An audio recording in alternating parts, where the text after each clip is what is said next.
Bonjour et bienvenue à tous dans cette nouvelle petite guidance pour le portail du 9-9 et pour cette pleine lune du 10 septembre.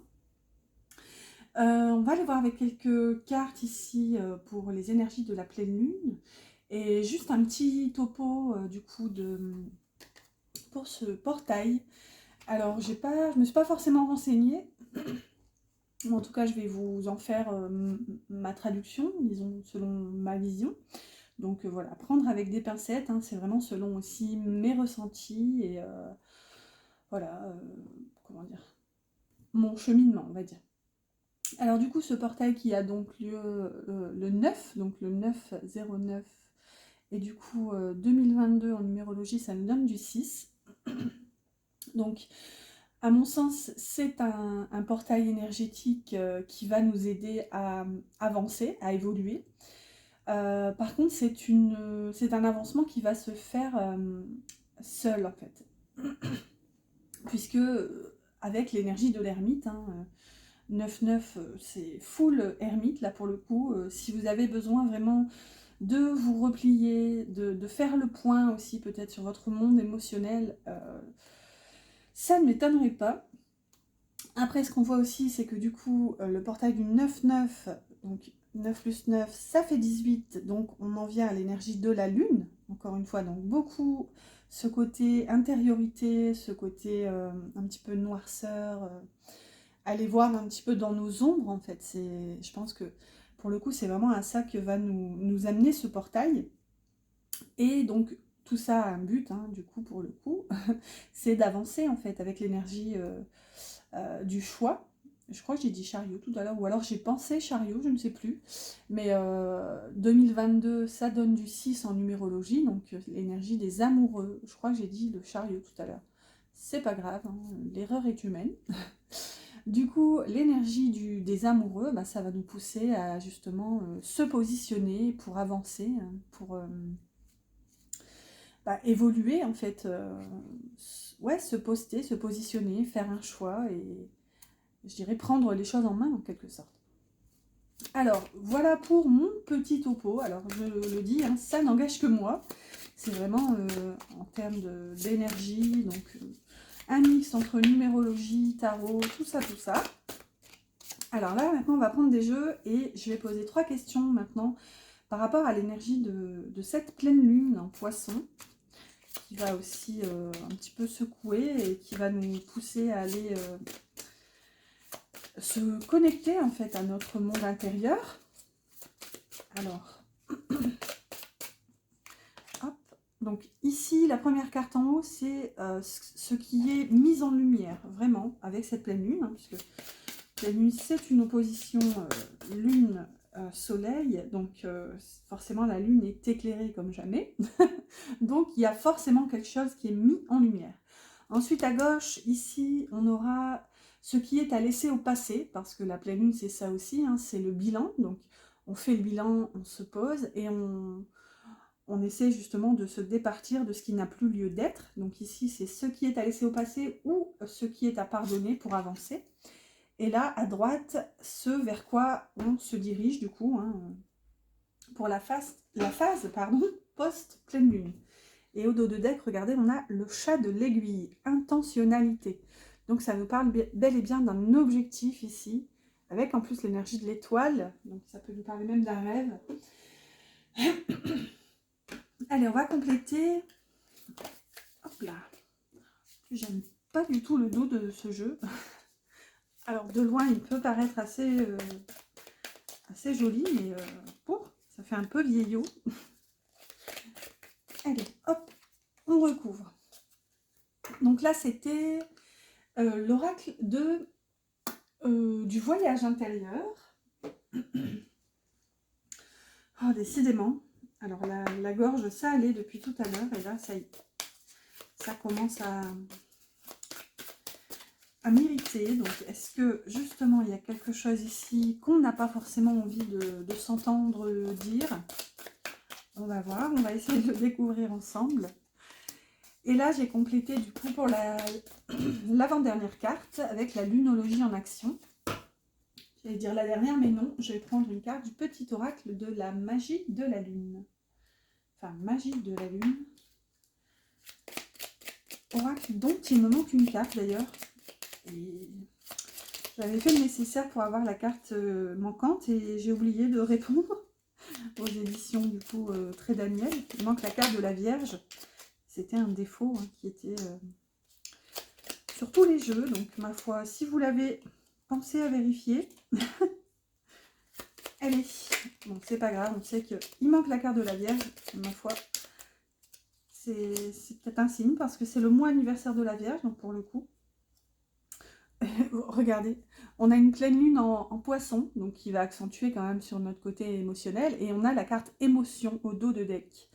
Accueille chacune de tes émotions comme une messagère afin de comprendre ce qu'elle a à te dire. Plus tu écoutes ton cœur et plus tu peux te soutenir du mieux possible. Bon, voilà. Tout est dit. On pourrait peut-être même arrêter la guidance ici. Non, je rigole. Ça va être intéressant quand même d'aller comprendre ici ce qui est mis à jour, mis en lumière par cette pleine lune. Et on va aller voir ça tout de suite. Alors, on a l'os creux qui nous parle de didactique.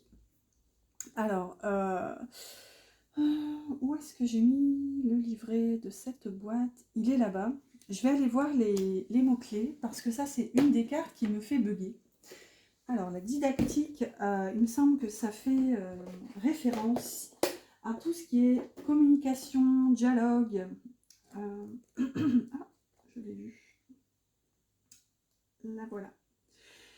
Humilité, être vide pour que le vent de l'esprit puisse souffler à travers vous. Ouais, l'os creux de l'aile d'un aigle est une flûte pour les chamans. L'apparition de l'os creux vous invite à vous dépouiller de vos conceptions à propos de ce que vous êtes, à laisser votre ego à la porte et à comprendre qu'il ne s'agit pas de vous. Abandonnez votre besoin d'avoir raison et d'exprimer une opinion, car cela ne changera rien pour le moment. Vous êtes appelé à pratiquer l'humilité. Voilà, bon, je vais peut-être pas lire tout le bouquin, mais ouais, il y avait cette notion de, bah là pour le coup, un petit peu de s'effacer en fait. Hein. Abandonner votre besoin d'avoir raison et d'exprimer une opinion. Parce qu'on vous dit que ça ne changera rien. Alors, on va révéler les autres quand même pour voir un petit peu ce que ça vient nous dire. On a la patience, ok? Et croyez en votre bonne étoile. Avec un premier quartier de lune en Sagittaire.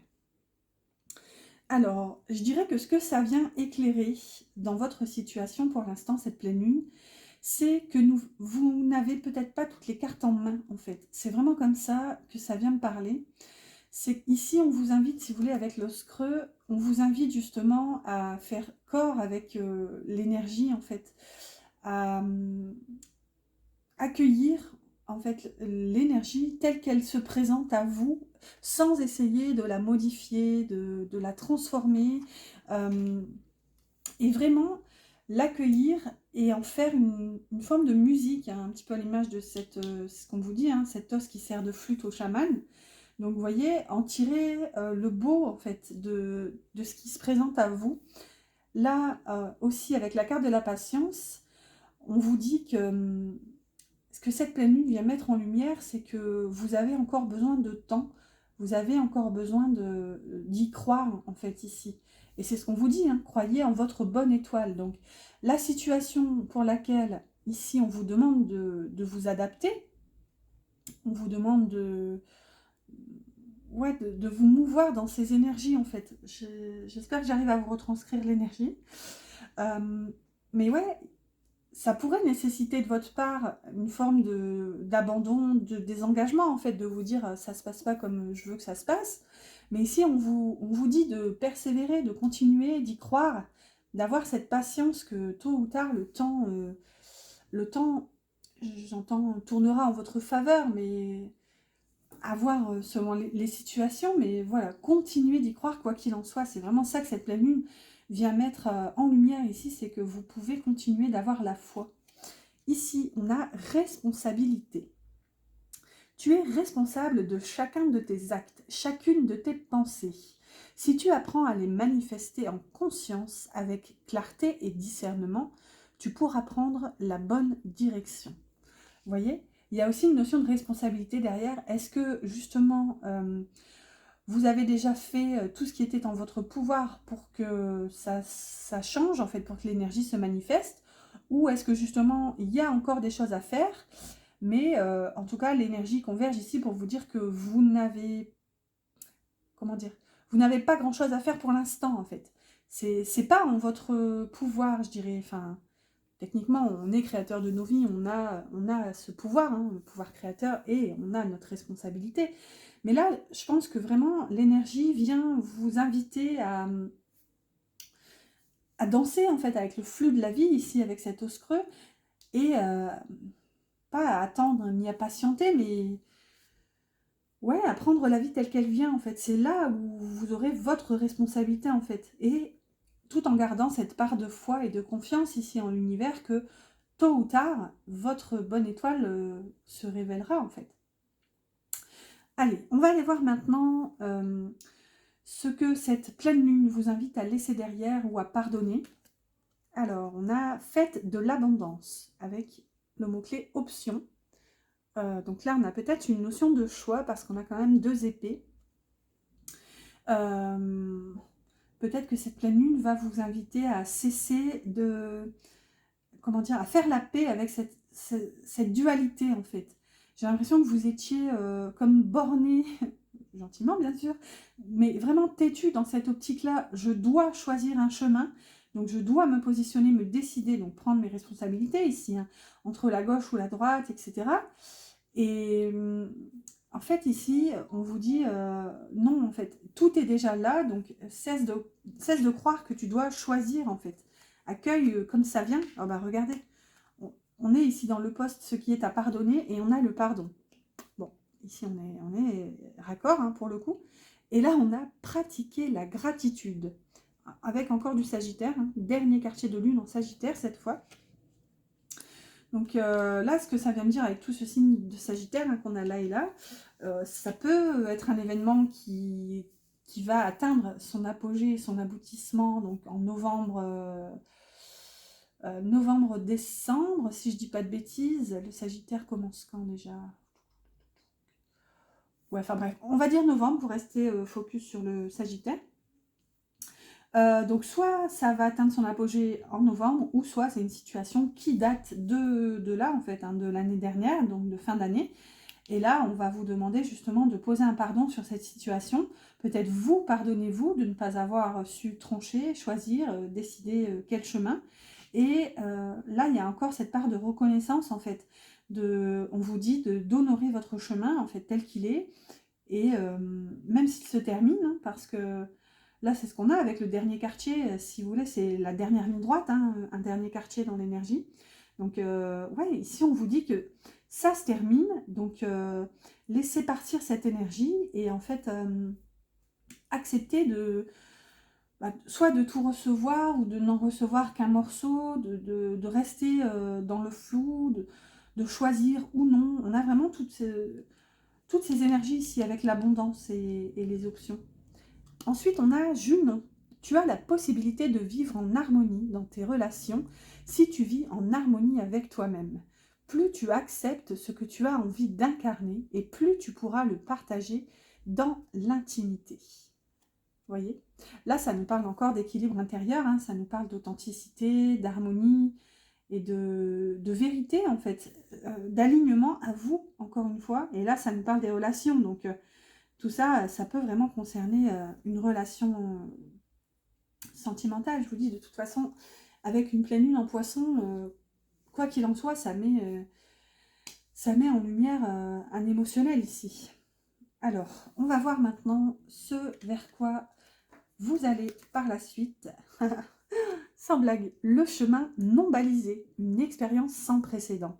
Donc là, c'est clairement ce que je vous dis, c'est que là, il faut vraiment accepter, en fait, de ne pas avoir de visibilité sur ce qui adviendra, de cesser, en fait, de se dire ici, c'est forcément la gauche ou la droite. Là, en fait, on vous invite à explorer les sentiers non balisés, en fait. Regardez, la réussite, waouh! Le chemin non balisé, la réussite et monter au créneau et guider les autres. Waouh! Non mais là, clairement, écoutez, si vous vous sentez une âme de, pas de leader, mais vous avez, en fait, si vous avez quelque chose à dire, à partager, là, clairement, les énergies vous invitent à le faire. On a beaucoup de verres ici, donc ça peut concerner le chakra du cœur et avec au milieu le jaune, donc le plexus solaire. Donc vous êtes peut-être invité à partager une vérité, enfin, je dis une vérité parce que on s'entend, il y a autant de vérités sur Terre que d'êtres humains, mais en tout cas, vous êtes invité à partager quelque chose qui vous tient à cœur, c'est vraiment comme ça que ça me parle. Ça va vous demander de sortir des sentiers battus, mais c'est ce qu'on voit ici avec la réussite au milieu, pour peu que vraiment vous réussissiez à prendre confiance en vous, parce que là, forcément, ça me fait référence au plexus solaire, ça va vous mener vers la réussite en fait. Parce que je pense que vous avez quelque chose à dire, en fait, vous avez quelque chose à donner, tout simplement. Et, et là, c'est ça, c'est que ça va peut-être vous déséquilibrer, c'est un petit peu comme ça que ça me parle. Ça, on dirait un espèce d'escalier fait en roche, là, vous savez, les cailloux qu'on superpose. Sauf que là, ça, on dirait un mélange entre fontaine, je pourrais très bien voir jaillir de l'eau, là, ici, et escalier. Donc, vous voyez, ça nous mène, quoi qu'il en soit, vers une évolution. Et regardez ce qu'on voit quand même en bas, on dirait un labyrinthe. Donc c'est ça, il y a une espèce de sortie, un bout du tunnel ici qui est trouvé parce que vous réalisez aussi que, je pense, vous prenez la responsabilité que vous vous accordez en fait. C'est ce qu'on a là aussi, hein. C'est là, vous cessez peut-être de vouloir être sauveur, sauveuse. Vous, vous en pardonnez en fait pour cette énergie, peut-être de ne pas avoir su vous positionner et vous remercier là clairement. Vous avez conscience en fait que votre intériorité pourra se refléter sur votre matière quand vous serez équilibré en fait. Puisque forcément, si c'est le bazar à l'intérieur, s'il y a une forme de déséquilibre émotionnel, ben, tout ce qu'on récolte finalement dans la matière, c'est pareil, c'est ce déséquilibre. Et là, du coup, victoire, réussite. Là, il y a vraiment, je ressens comme une espèce de mission. Là. Vous devez donner ce que vous avez reçu. Et pour ça, ça va vraiment vous faire sortir des sentiers battus. Et là, regardez, on a aspiration. Observe en toi ce qui pourrait te procurer de la joie et la façon dont tu pourrais la manifester dans ton quotidien. C'est ça, hein? Manifestation. Fort de cette intention, tu pourras goûter au bonheur véritable. Voyez? Là, il s'agit de vous mettre au diapason entre vous et vos envies et votre vérité et de juste la laisser être, en fait, la laisser briller, être vous-même. Et si ici vous devez être un phare, ben, soyez ce phare, en fait, éclairez les autres, mais alors, euh, je dirais, je sais plus du tout, mais alors, comment? C'est une phrase de Patrick Burin-Stanas, donc un alchimiste, qui fait justement le distinguo entre le maître et genre le gourou, et il fait aussi le distinguo entre briller et éclairer en fait. Éclairer, ça illumine en quelque sorte, et briller, ça éblouit, donc on n'y voit plus rien en fait, si vous voulez, ça nous aveugle en fait quand on brille. Donc là, il y a cette phase-là un petit peu de faire aussi le pour et le contre entre briller et juste éclairer en fait. C'est ça, c'est que je pense que ce qui vous est demandé aussi là, c'est pas forcément d'éblouir votre monde, mais juste être au clair en fait avec ce que vous voulez vraiment. Ouais, c'est comme ça que ça me parle. Allez, on va voir maintenant avec l'univers veille sur vous. J'ai ajouté une carte sous chaque question. On va voir quel petit message de l'univers va nous aider pour clôturer cette guidance.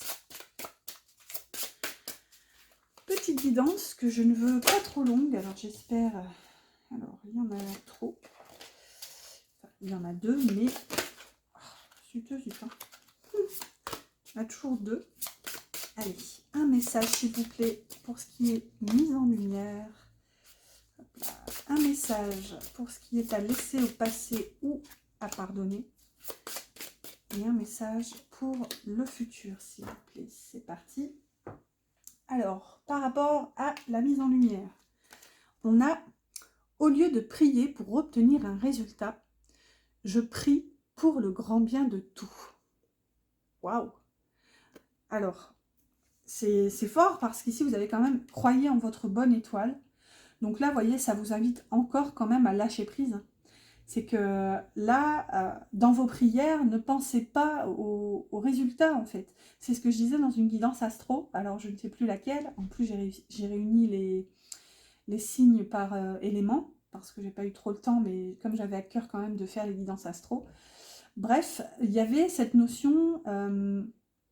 ça m'avait fait rire parce que était sortie une métaphore par rapport à une commande et en gros, quand vous commandez au restaurant, vous n'allez pas dans les cuisines, vous postez derrière l'épaule du cuisinier en lui tapant alors, il arrive quand mon sandwich, il arrive quand mon hamburger ou ma carbonade. J'ai envie de carbonade en ce moment. Quoi qu'il en soit, il y avait vraiment cette métaphore en fait de juste passer commande et lâcher prise en fait. Et là, on vous le répète en fait, au lieu de prier pour obtenir un résultat, je prie pour le grand bien de tout. Donc là, il y a un peu cette notion de, pas de vous effacer non plus, hein, parce que vous êtes là et prenez votre place quand même, mais ouais, toujours cette didactique ici, faire en fonction du mouvement en fait, du mouvement de la vie. Ouais, c'est vraiment comme ça que ça me parle. Alors, encore une fois, c'est de la cartomancie, surtout qu'on est en guidance générale. Donc, prenez comment ça vous parle et en fonction de ce qui est dit, voyez si ça vibre pour vous ou si quelque chose d'autre émerge pour vous. Par rapport ici à ce qui est à laisser ou à pardonner, à travers la prière et la méditation, je crée une onde de paix dans le monde. Waouh! Bon, ici, ça vous invite encore à l'introspection, hein. J'ai l'impression que c'est un petit peu ce qui est fait ici avec, regardez la posture de ce personnage qui joint ses mains ici au niveau du chakra du cœur. Même si on a beaucoup de violet, donc il y a quand même beaucoup la couleur du chakra coronal, donc connexion avec le céleste, le divin, l'univers, la mission aussi, la guidance. Et là, on vous dit, à travers la prière et la méditation, donc clairement cette posture, hein, je crée une onde de paix dans le monde. Donc là... ça ouvre aussi à s'expandre en fait. J'ai tout qui se mélange, j'allais dire expansion. Ouais, c'est vraiment vous ouvrir vers l'extérieur en fait. Et je dirais accroître le champ des possibles. C'est ça aussi que j'avais comme notion avec cette fête de l'abondance et les options. C'est que là, on vous dit, vous n'avez pas que deux options. Tout est là, tout est possible en fait. Et permettez-vous de voir en fait que l'étendue est infinie en quelque sorte. Mais je pense que là, vous allez clairement attirer à vous ce que vous vibrez, en fait. Bah, comme tout, hein, vous me direz. Mais là, c'est c'est encore plus poignant, en fait, avec cette pleine lune. Ouais. Alors, ensuite, le dernier petit mot pour ce vers quoi vous allez vers la suite. Et là, on a mes expériences extérieures sont le reflet de mon état intérieur. Et cette carte, j'ai l'impression que je ne vois qu'elle en ce moment. Elle ne fait que sortir. Elle est sortie 2-3 fois pour les signes astro. Et moi, je me suis fait une guidance personnelle. Elle est sortie aussi. J'ai rigolé. Je me suis dit, c'est pas possible. Il y a qu'elle dans le jeu. Écoutez, là, clairement, on nous dit bien qu'en fait, notre matière est le reflet de notre intériorité, de ce qu'on vibre en fait. Donc, vibrez l'amour, vous récolterez hein, ce que vous avez semé, c'est-à-dire l'amour. Vibrez la joie et vous verrez la joie partout. Voilà, je ne vais pas faire tous les, tous les synonymes des énergies de lumière, mais voilà, la joie, la paix, l'harmonie, l'abondance, etc., etc. Quoi qu'il en soit, je pense que là, on vient plus que jamais vous mettre l'accent là-dessus, en fait, que votre matière est le reflet de votre intérieur. Ouh, voilà, voilà. Allez, on va clôturer, comme d'habitude, par une carte du petit oracle des anges. Hop, pour avoir un dernier petit mot pour cette pleine lune du 10. Ah, le 10 septembre, je vais dire 10 décembre. Une date chère à mon cœur. Alors, l'archange Raphaël, et voyez encore du vert, et l'archange de la guérison. Sans ma lumière d'émeraude t'envelopper, moi, l'archange Raphaël, je t'offre la guérison et la sérénité. L'orage va s'éclaircir bientôt et le soleil va briller pour l'éternité. Et confiance. Vous voyez, c'est ça, hein, c'est la carte de la réussite qu'on avait juste là. Et là, clairement, les anges et l'archange Raphaël viennent vous dire que vous récolterez à vous ce que vous vibrez littéralement. Et ça peut passer par une guérison, en fait. Une guérison qui va vous permettre de vous reconnecter à vraiment à vous, en fait, littéralement. Alors, j'avais un autre truc, mais c'est reparti. Ouais, bon, bah, c'est reparti, c'est que c'est tout. Voilà, bah écoutez, j'espère que cette guidance vous aura plu, qu'elle vous aura parlé. N'oubliez pas les petits pouces et de vous abonner, si ce n'est pas encore fait. Et je vous souhaite, du coup, un excellent portail et pleine lune. Voilà, profitez-en pour vous ressourcer et faire le point. Voilà, je vous dis à bientôt pour une prochaine guidance.